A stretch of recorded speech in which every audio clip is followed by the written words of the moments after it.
So you're governor-elect for the entire state, but when you get into office, what's number one priority here in Western North Carolina?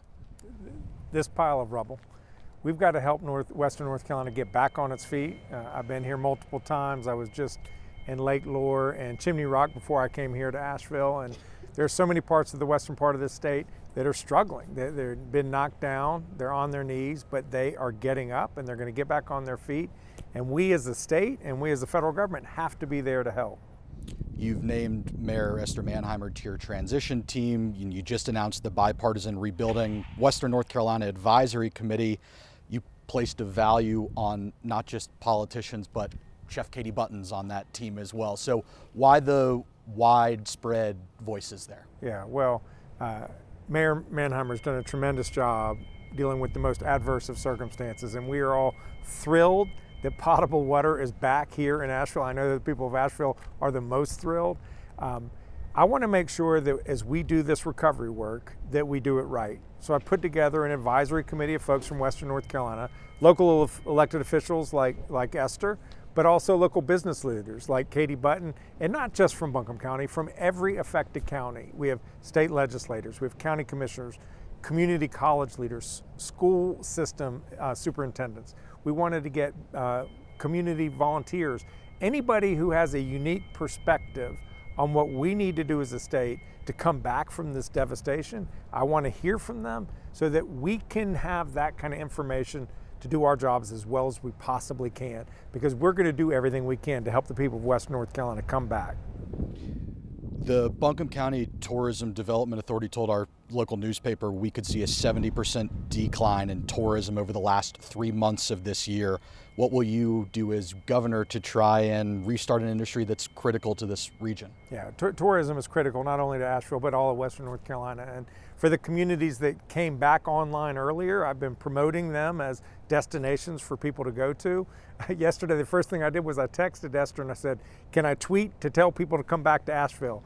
And she came back with exclamation points, absolutely. And so we've got to tell the story that Western North Carolina is here, they're resilient, you are coming back, and we got to come here, spend our money to help you do that.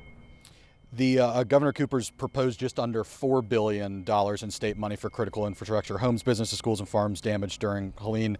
Just under one's been approved. Do you think that figure is appropriate? We need much more than what the legislature has done, and the legislature has got to step up. This is too big a price tag for individuals to bear, too big for the local governments and communities out here to bear. It's even too big for the state. The state has to do substantially more than it has, but we need the federal government to step up in a meaningful way to the tune of about $25 billion. How do you go about doing that when you get into the executive? Well, on Thursday, I'm going to Washington, D.C. to meet with our congressional delegation, as is Esther Manheimer, the mayor here, as is, of course, Governor Cooper, many people from Western North Carolina. Folks in Washington just need to understand the scale of the devastation and to give us the resources we need to address that devastation. What will you do, and we're talking about the governor, so what will you do in your administration to differentiate yourself from Governor Cooper's 8 years in office? Well, Governor Cooper is a friend. He's been a political supporter of mine. I've supported him. We've known each other 25 years, worked together for a number of those years, about 16. So I think exceptionally highly of him. I'm going to be focused on being the best governor I possibly can be. It's about building a safer, stronger North Carolina where we're focused on issues like strong public schools, safe neighborhoods, a growing economy that works for more people, and where we respect people's personal freedoms like women's reproductive rights. I was just listening back to your victory speech this morning, and you mentioned hope over hate and that no person or party has a monopoly on good ideas. You're a Democratic governor in a state that went for President-elect Trump.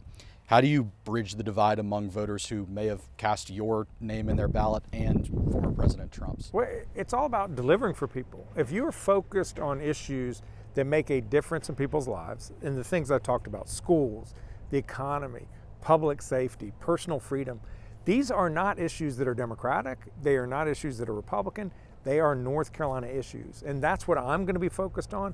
I know there are Republicans of goodwill who want to address those issues too. Some of their approaches may be different than mine, and some of their approaches may be better than mine. That's why we have conversations, that's why we have discussions, that's why we have compromise.